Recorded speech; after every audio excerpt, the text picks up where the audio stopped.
তোমাৰ জন্মৰ অপেক্ষাত পাৰ হয় মোৰ নিদ্ৰাবিহীন ৰাতি।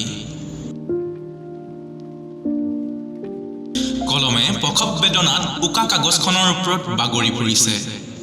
সময়বোৰ পাখি লগা কাঁড়ৰ দৰে দুৰন্ত গতিত পাৰ হৈ গৈছে।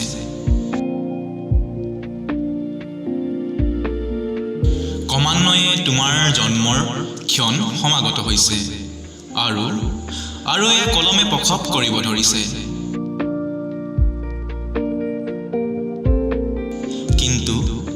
কিন্তু এয়া কি?